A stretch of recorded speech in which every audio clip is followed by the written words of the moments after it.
It's actually soared. It's meteoric. Former Czech President Václav Havel, I think, put it best. He said, all this has happened so fast, we haven't yet had time to be astonished.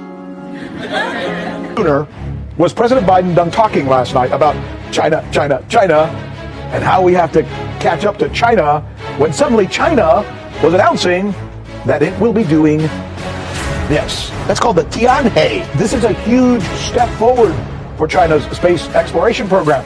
中国的经济规模是超过我们的，这是我们很容易预知到的。但是那个速度这么快，这是一个吃惊的事，不仅仅是日本人吃惊的，全世界都吓了一跳了，哇！ He said, "Let China sleep, for when she wakes, she will shake the world." Occasionally, you look out the window in my office in Cambridge at this bridge which goes across the Charles River between the Kennedy School and Harvard Business School. In 2012, the state of Massachusetts said they were going to renovate this bridge. It would take 2 years. In 2014, they said it was. Finally, last year, it was finished 3 times over budget. Now, compare this to a similar bridge that I drove across last month in Beijing. It's called the Shenyang Bridge. In 2015, the Chinese decided they wanted to renovate that bridge. It actually has twice as many lanes of traffic. How long did it take for them to complete the project? 2015. What do you bet? Take a guess. Okay, take a look. The answer is 43 hours.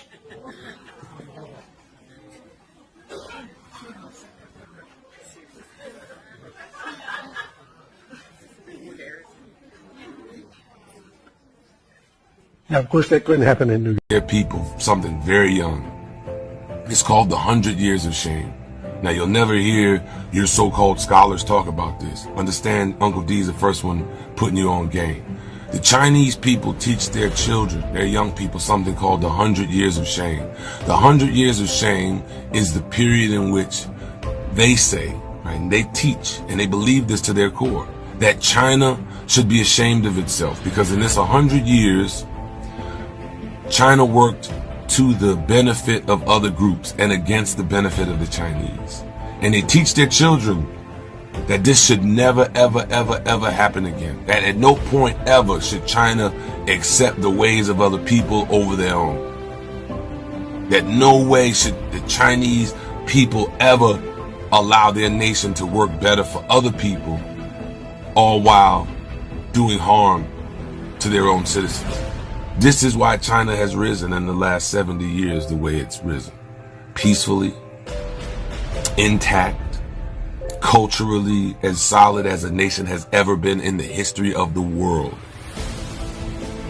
So the idea that somehow beating up black people in the street, executing people on camera, over-sentencing people, continuing to purport and produce racist ideology, continuing to have a system that puts profits for businesses over people, continuing this whole idea that white people are right and white people are the default, and that white supremacy and Western ideology is to be the main course meal for everybody on the planet. Continuing to promote this is only speeding up the decline of this nation.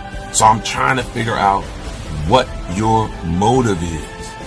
The Chinese are literally the most organized, evolved people. I mean, I don't know if we've ever seen anything like this. The United States is a descending power. That is, the footprint of the United States is smaller in the world economy with each passing year. Over the last 30 years, the Chinese system has grown much faster economically than the United States. 2 to 3 times faster. That's why the Chinese are now the only rival to the United States and the European Union. But that's not all. They've been better able to mobilize society to solve key social problems. They committed themselves 20 years ago to develop their infrastructure. They have been so successful, they build in advance of the demand. Extraordinary achievement. We don't have that. They committed themselves to become less dependent on world trade and more focused on their own domestic economy. And they've made enormous strides. And if you're going to be talking about economics, the Chinese have developed their economy, an economy of almost 1.5 billion people. One of the poorest places on this planet is now the second economic power, and within a decade will likely overtake the United States in sheer output. This is an unbelievable achievement. It is a greater, more rapid economic development than any capitalist country has achieved by a lot. This year, for example, the Western press crows Chinese economic growth is only 6.2%. Yeah, the United States is 2%. So, and that's been the ratio, 2 to 3 to 1, which is why the gap is narrowing and they're catching up, because in a bad year, they grow 2 to 3 times faster than we do in this country, and they've been doing that a long time. Entire cities from huge population from poverty to the middle class cornered the market in 5G. Anywhere in the world these days, you better have a yen for travel. China alone, they have 40,000 kilometers of high-speed rail. America has none. Our fastest train is the tram that goes around the zoo in this impacted colon of a country. China sees a problem and they fix it. They build a dam. We debate what to rename it. That's why their airports look like this and ours look like this. 2 bus lines through environmental review. In Boston, took 16 years, 57-story skyscraper in 19 days. The San Yuan Bridge in Beijing in 43 hours. We binge watch, they binge build. We're not losing. 想到中国会发展这么快，没有一个学者考虑中国会发展这么快。这个也是世界上。那个发展这么快，40年，那个不断的那个发展，也是规模这么大，我认为没有那个西方的那个学者没有想到会这么快。这个也不奇怪，因为这是人类历史上没有了，没过的，空前跟绝后的。对呀，哎，我顺便再插一个问题啊，你当然要去阅读很多中文的资料，那个时候您中文开始学了。哦不，我1961年开始学中文。Now Chinese is very developed in this world. Actually, all think Chinese is number one. When I came here, I was very surprised how technologically advanced it is. I think it's years ahead of Europe or any other place that I've been to. I think you guys use your phone for everything here, from paying to buying things online. It just blew me away how advanced it is. Yeah, so I didn't expect China to be that advanced. I mean, I'm telling you, it's years ahead of Europe. 我第一次来这中国是在高中的时候，没想到中国是那么大，有那么多的人。Yeah, China would be. I didn't expect it to be that much developed in some places, and also there are so many people. Everything still works, kind of like chaos, but at the same time everything works all the time and people are efficient and people are really patient. Really, I was amazed by the infrastructure of China. Like it's so developed, the metro system and everything. Like they have good resources. They have good universities. Like said, I'll just quote him. To me, the economic war with China is everything, and we have to be maniacally focused on that. If we continue to lose it, we're 5 years away, I think 10 years at the most, have hit in an inflection point from which we will never be able to recover. He's talking about the United States, of course. That is, I agree with the assessment. Neocons in the United States, if they do not succeed in stopping China's national rejuvenation in the next 5 to 10 years, it will be impossible to stop.